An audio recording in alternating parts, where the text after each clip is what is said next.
दोस्तों, आज की ये कहानी बताती है कि जब किसी रिश्ते में प्यार ख़त्म हो जाता है, जब किसी कपल के बीच में आपस में प्यार बिल्कुल ख़त्म हो जाता है, तो शायद उनके बीच में इंसानियत भी ख़त्म हो जाती है।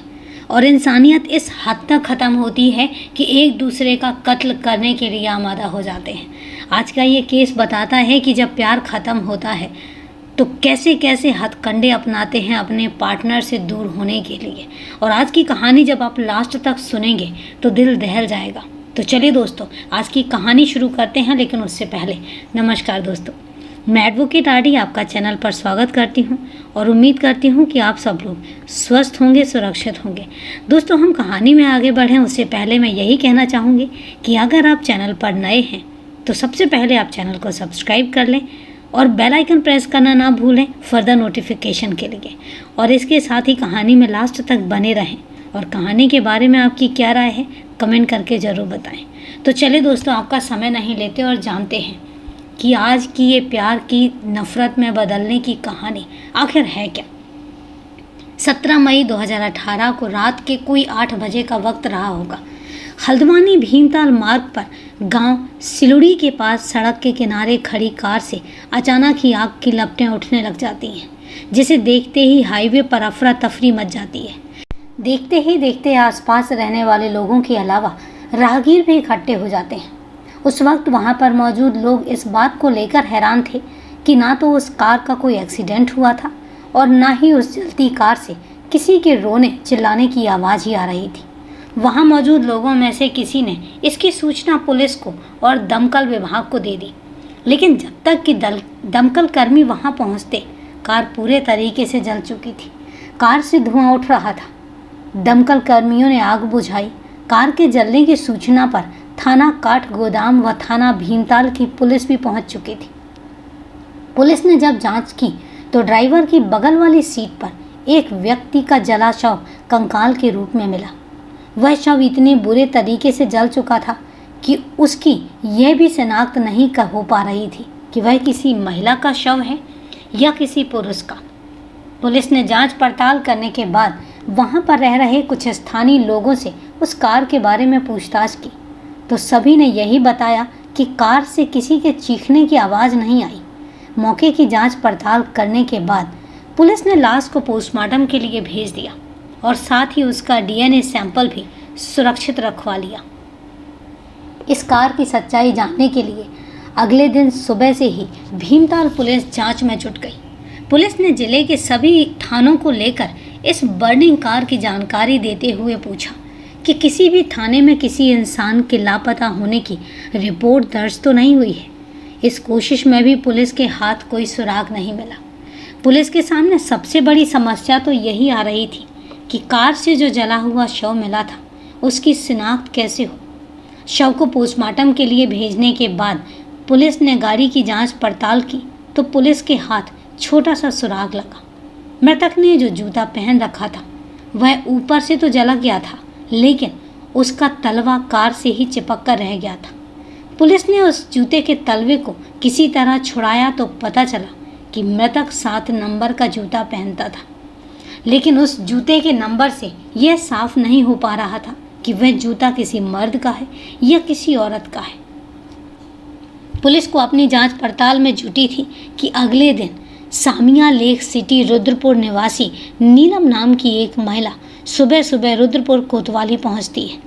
उसने पुलिस को जानकारी दी कि उसका पति अवतार सिंह कल से लापता है। नीलम ने पुलिस को बताया कि कल शाम से उनका मोबाइल नंबर भी बंद आ रहा है।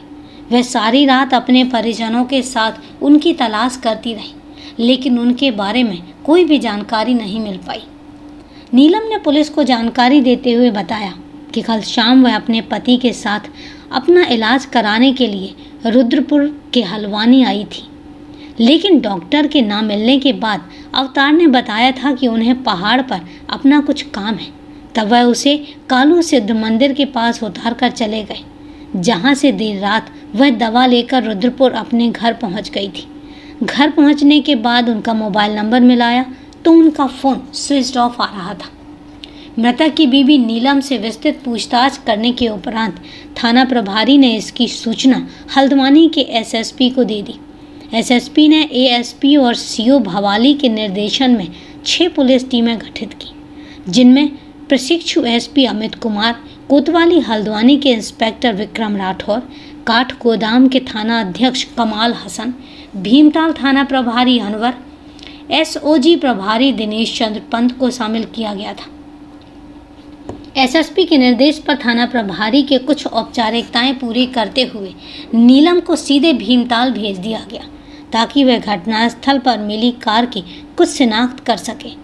नीलम रुद्रपुर से सीधे थाना भीमताल पहुंची और पुलिस के सामने पति अवतार सिंह के गायब होने की बात बताते हुए कहा कि उसके पति सिडकुल की कंपनियों में मैन पावर सप्लाई करते हैं।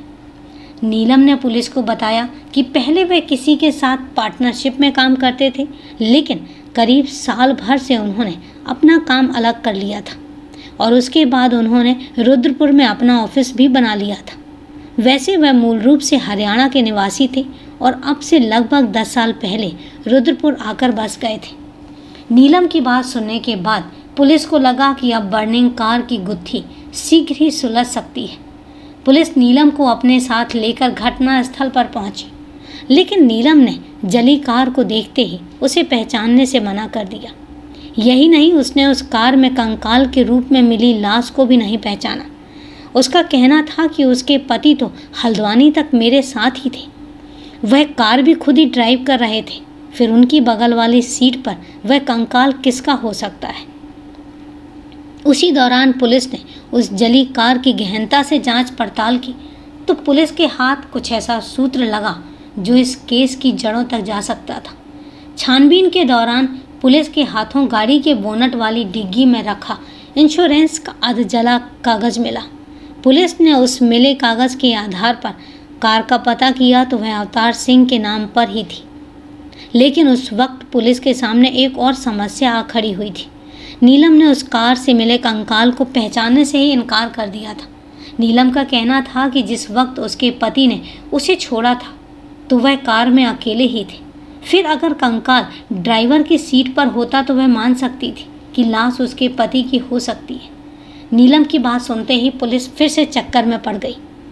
उसके बाद तो पुलिस के सामने इस केस को खोलने के लिए एक ही रास्ता बाकी बचा था और वह रास्ता था पोस्टमार्टम और डीएनए की रिपोर्ट का। यह खबर तमाम अखबारों में प्रमुखता से छपी थी। इस खबर को पढ़ने के बाद 18 मई 2019 को अंबाला निवासी अवतार सिंह के पिता गुलजार सिंह, मां नक्षत्रो देवी और भाई जगतार सिंह हल्द्वानी पहुंच गए। पुलिस पूछताछ में गुलजार सिंह ने अपने बेटे अवतार सिंह की हत्या की आशंका जाहिर करते हुए उसकी बीवी पर ही संदेह प्रकट किया। उसके बाद इंस्पेक्टर विक्रम राठौर ने गुलजार सिंह और उनके बेटे जगतार सिंह से लगभग आधे घंटे तक पूछताछ की। इस पूछताछ में कई चौंकाने वाले राज खुलकर सामने आए। इस हादसे से संबंधित कई महत्वपूर्ण तथ्य भी सामने आने के उपरांत उसी रात पुलिस ने गुलजार सिंह की तहरीर के आधार पर नीलम और उसके करीबी माने जाने वाले उसके दोस्त मनीष मिश्रा के खिलाफ थाना भीमताल में मुकदमा दर्ज कर दिया। इस सब कार्यवाही से निपटने के बाद पुलिस ने इस मामले की तह तक पहुंचने के लिए उसके परिजनों से पूछताछ करनी ही उचित समझी। अवतार सिंह के पिता और भाई के बयानों के आधार पर पुलिस को विश्वास हो गया था कि यह कोई हादसा नहीं है बल्कि मर्डर है, जिसको अंजाम देने के लिए पूरी साजिश रची गई थी। इंस्पेक्टर विक्रम राठौर ने इस मामले की गहराई तक पहुंचने के लिए उस हाईवे पर जगह जगह लगे लगभग 200 सीसीटीवी कैमरे खंगाले। इस मामले में पुलिस लगभग 30-35 अलग अलग लोगों से पूछताछ भी कर चुकी थी, लेकिन सीसीटीवी कैमरों से मिली जानकारी के बाद पुलिस ने अपना फोकस कैमरों को ही बना लिया। इस दौरान रुद्रपुर से लेकर काठ गोदाम तक सीसीटीवी की जांच में पुलिस के हाथ कई अहम सुराग लगे। जांच पड़ताल के दौरान पुलिस को उस कार में आगे की सीट पर 2 लोग बैठे दिखाई दिए, लेकिन उन दोनों की तस्वीर साफ नज़र नहीं आ रही थी। उस वक्त उस गाड़ी को कौन चला रहा था और उसके पास वाली सीट पर कौन बैठा हुआ था, यह जानकारी भी रहस्य बनी हुई थी। सीसीटीवी फुटेज देखने के बाद पुलिस इतना तो जान ही चुकी थी कि उस कार में 2 बैठे हुए व्यक्तियों में से एक जरूर हत्यारा रहा होगा, वरना वह भी कार में जल चुका होता। इस सब जांच पड़ताल के बाद पुलिस ने अपना ध्यान पूरे तरीके से दूसरे व्यक्ति पर लगा दिया जो कार जलने से पहले ही वहां से गायब हो चुका था। यह सब जानकारी हासिल करने के बाद पुलिस ने नीलम की सच्चाई जानने के लिए उसके मोबाइल को भी सर्विलांस पर लगा दिया। उसी दौरान पुलिस ने मृतक अवतार के घर से उसके महत्वपूर्ण कागजात अपने कब्जे में लेते हुए और उनकी गहनता से जांच पड़ताल की। उन्हीं कागजों से पता चला कि अवतार ने 15 दिन पहले ही 50 लाख रुपए का एक टर्म इंश्योरेंस भी लिया था, जिसमें उसने अपनी पत्नी नीलम को ही नॉमिनी बनाया था। यह सच्चाई सामने आने के बाद पुलिस को पूरा विश्वास हो गया कि कहीं इस रकम को हड़पने की कोशिश में ही तो नीलम ने अपने पति की हत्या नहीं कराई है। उसी जांच पड़ताल के दौरान पुलिस को पता चला कि सामिया लेक सिटी स्थित अवतार का मकान भी उसकी पत्नी नीलम के नाम पर था। उधर पोस्टमार्टम रिपोर्ट ने सभी पुलिस अधिकारियों को चौंकाने पर मजबूर कर दिया। रिपोर्ट के अनुसार मृतक की हत्या जलने से पूर्व हो चुकी थी। रिपोर्ट से पता चला कि मृतक की सांस नली ठीक ठाक निकली, जबकि अगर कोई इंसान आग में जलकर मरता है तो उसकी सांस नली में धुएं कार्बन के कण जरूर मिलते हैं, जबकि कार से बरामद शव की सांस नली में ऐसा कुछ नहीं मिला, जिससे साफ हो गया था कि अवतार को कहीं और खत्म करने के बाद उस लाश को कार में जलाकर हादसे का रूप देने की कोशिश की गई थी। नीलम का मोबाइल नंबर भी सर्विलांस पर लगाने के बाद पुलिस के सामने और भी चौंकाने वाले तथ्य उभर कर सामने आए। नीलम के फ़ोन की कॉल डिटेल्स में से एक नंबर ऐसा मिला जिस पर वह दिन में सबसे ज़्यादा बातें करती थी। पुलिस ने उस नंबर का पता लगाया तो जानकारी मिली कि वह नंबर मनीष नाम के व्यक्ति का है जो नीलम के पास में ही रहता था। नीलम के साथ मनीष का नाम जुड़ते ही पुलिस ने फिर से रुद्रपुर में मृतक अवतार के पड़ोसियों से पूछताछ की तो सब कुछ सामने आ गया। पुलिस को इस बात की पुख्ता जानकारी मिल गई थी कि मनीष और नीलम के बीच में काफ़ी समय से अफेयर चल रहा था, जिसे लेकर अवतार और उसकी बीवी में अक्सर नोकझोंक होती रहती थी। इस मामले के सामने आते ही पुलिस ने नीलम को पूछताछ के लिए हिरासत में ले लिया। पुलिस ने नीलम के साथ लेकर घटना स्थल के 3 चक्कर भी लगाए और इसके बाद उससे पूछताछ की। इस पूछताछ के दौरान नीलम ने आखिर सच्चाई बता ही दी। इस बर्निंग कार का रहस्य जब लोगों के सामने आया तो सभी के होश फाख्ता हो गए। मृतक अवतार सिंह हरियाणा के अंबाला कैंट थाना क्षेत्र के गांव घसीटपुर के रहने वाले गुलजार सिंह का बेटा था। कई साल पहले अंबाला कैंट थाना क्षेत्र में ही अवतार सिंह के भाई जगतार सिंह एक केमिकल फैक्ट्री चलाते थे। उस वक्त अवतार सिंह भी अपने भाई के साथ फैक्ट्री के काम में हाथ बटाता था और उसी काम के दौरान ही अवतार की मुलाकात नीलम से हुई थी।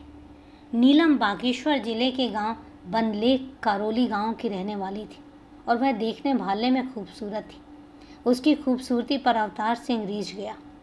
फिर दोनों के बीच में बातचीत शुरू हो गई और यह मुलाकात दोस्ती से शुरू होकर प्यार तक पहुंच गई। बात यहाँ तक पहुंच गई कि उन्होंने आपस में शादी करने का फैसला ले लिया, लेकिन उनकी शादी के लिए दोनों के घरवाले ही राजी नहीं हुए थे। तब उन्होंने अपनी मर्जी से शादी कर ली और करीब 1 साल बाद नीलम ने एक बेटी को जन्म दिया। लगभग 10 साल पहले अवतार रुद्रपुर की काम की तलाश में आया था। यहाँ पर उसने अपने किसी दोस्त के साथ पार्टनरशिप में सिडकुल की कंपनियों में मैन पावर सप्लाई का काम शुरू कर दिया।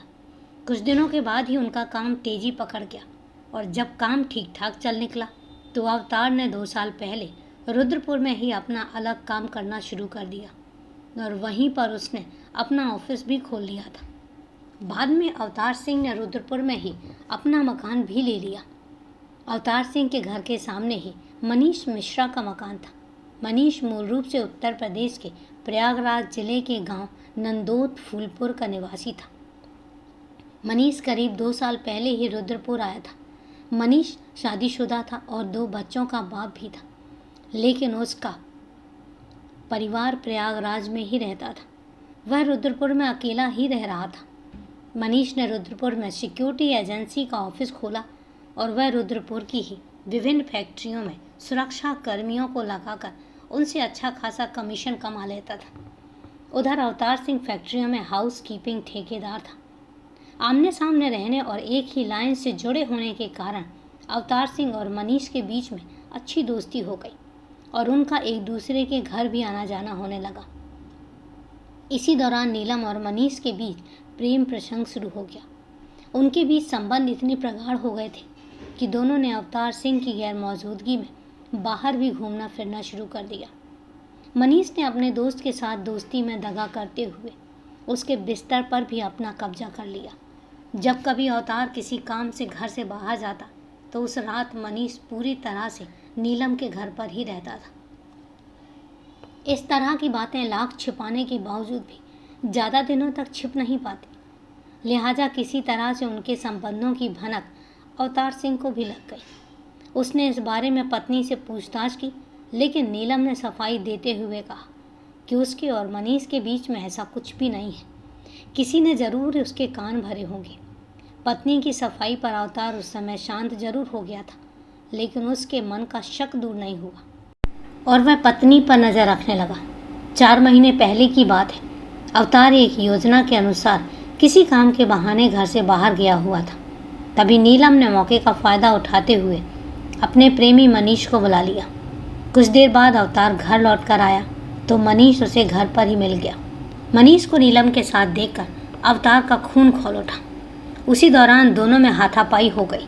यही नहीं, अवतार ने मनीष को डराने की नीयत से अपनी पिस्टल की नाल उसके मुंह में डालकर सुधरने की धमकी भी दी थी।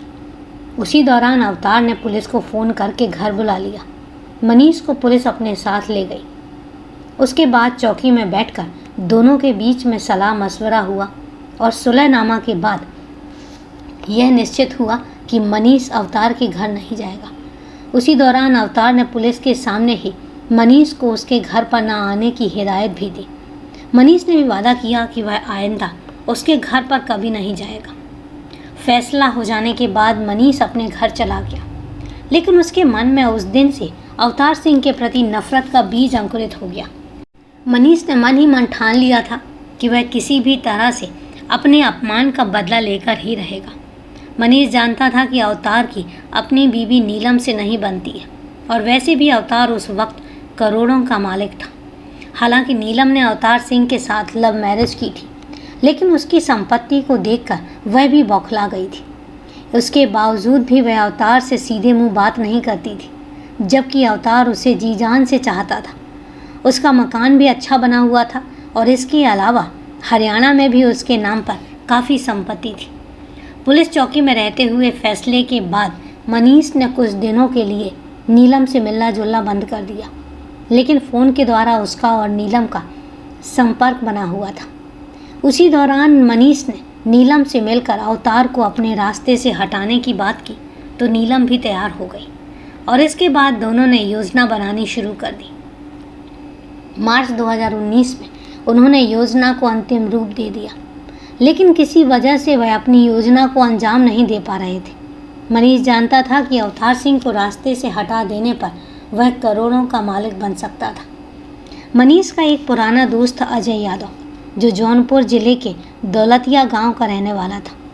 मनीष ने अपने दिल की पीड़ा उसके सामने रखते हुए इस मामले में उसका साथ मांगा तो वह साथ देने के लिए तैयार हो गया। फिर योजना के अनुसार अजय यादव 15 मई 2019 को मनीष के पास पहुंच गया। मनीष और नीलम ने पूरी योजना पहले से तैयार कर रखी थी। योजना के तहत मनीष ने नीलम को नींद की गोलियां लाकर दे दी। 16 मई 2019 को नीलम ने ग्लूकोन डी के पाउडर में नींद की 10 गोलियां पीसकर मिला दी थी और वही ग्लूकोन डी का पाउडर उसने 1 गिलास पानी में घोलकर अवतार को पिला दिया। नींद की गोलियों से कुछ देर में असर दिखने लगा तो अवतार सिंह नींद में झूमने लगा।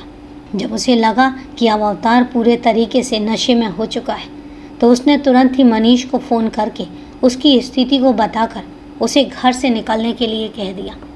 नीलम ने बेहोश पति को जैसे तैसे करके अपनी कार में ही अगली सीट पर बैठा दिया। नीलम ने खुद कार चलाई और सीधे हल्द्वानी में मुखानी चौराहे पर स्थित डॉक्टर नीलांबर भट्ट के क्लिनिक पहुंची। योजना अनुसार मनीष मिश्रा और उसका दोस्त अजय यादव भी पल्सर बाइक पर उसके पीछे लगे रहे। उसी दौरान उन्होंने रास्ते से भी पेट्रोल भी खरीद लिया। हल्द्वानी पहुंचते ही नीलम ने वह कार मनीष के हवाले कर दी। मनीष कार को लेकर गांव सड़ली के रास्ते निकल गया। उसका दोस्त अजय यादव उसके पीछे पीछे बाइक लेकर चल रहा था। सड़ली गांव के पास पहुंचते ही एकांत जगह पाकर मनीष ने अजय के सहयोग से गले में गमछा लपेटकर अवतार की हत्या कर दी। अवतार की हत्या करने के बाद मनीष और अजय ने उसके गले में पड़ी सोने की चेन और उंगली में सोने की अंगूठी भी निकाल ली। इसके बाद मनीष ने गाड़ी में पेट्रोल छिड़क कर उसे आग के हवाले कर दिया। यह काम करने के बाद मनीष और अजय यादव उसी बाइक से हल्द्वानी की ओर आ गए और उस वक्त तक नीलम भी सिटी बस से रुद्रपुर चली गई थी। योजना को अंजाम देने के बाद नीलम ने अगली सुबह ही रुद्रपुर जाकर पुलिस के सामने अपनी पीड़ा सुना दी। नीलम और मनीष इस कदर चालाक थे कि उन्होंने अवतार हत्याकांड को पूरे तरीके से हादसा दिखाकर सारे सबूत खत्म करने की योजना बनाई थी, लेकिन पुलिस के सामने उनकी योजना धरी की धरी रह गई। उनकी असली योजना अवतार को गायब होना दिखाना था, लेकिन वह अपनी मंशा में पूरे तरीके से असफल रहे। पुलिस ने मनीष मिश्रा को भी गिरफ्तार कर लिया, जो इस वारदात को अंजाम देने के बाद से ही लापता हो गया था। पुलिस ने नीलम और उसके प्रेमी मनीष मिश्रा से विस्तार से पूछताछ के बाद उन्हें न्यायालय में पेश कर जेल भेज दिया, जबकि पुलिस तीसरे अभियुक्त अजय यादव को तलाश कर रही थी, जो घटना वाले दिन से ही फरार हो गया था। कहानी लिखने तक पुलिस मामले की तहकीकात कर रही थी और इस हत्याकांड में कहीं और कोई शामिल नहीं था। तो दोस्तों, ये थी पूरी कहानी। मैंने शुरू में ही कहा था कि जब प्यार खत्म होता है तो लोगों के अंदर से इंसानियत भी खत्म हो जाती है, पर हकीकत यही है और यही एक सच्ची कहानी भी है। तो दोस्तों, कहानी को लास्ट तक सुनने के लिए आपका तहे दिल से धन्यवाद। कहानी के बारे में आपकी क्या राय है कमेंट करके ज़रूर बताएं। और हाँ, कुछ दिनों से कुछ तबीयत नासाज होने की वजह से आपके कमेंट्स के जवाब मैं नहीं दे पा रही हूँ, क्षमा प्रार्थी हूँ, लेकिन कुछ प्रॉब्लम ऐसी हैं कि मैं आपके कमेंट्स के जवाब नहीं दे पा रही हूँ। लेकिन जल्द ही आपके वीडियोस में आपके कमेंट्स के जवाब आपको मिलेंगे। तो तहे दिल से शुक्रिया कि आप लोग इतना सपोर्ट और इतना सहयोग बना के रख रहे हैं। तो दोस्तों, ऐसे ही सहयोग बनाए रखें और कल फिर मिलते हैं क्राइम की एक सच्ची कहानी के साथ। तब तक के लिए सेफ रहें, सुरक्षित रहें और अपना ध्यान रखें। जय हिंद दोस्तों, जय भारत।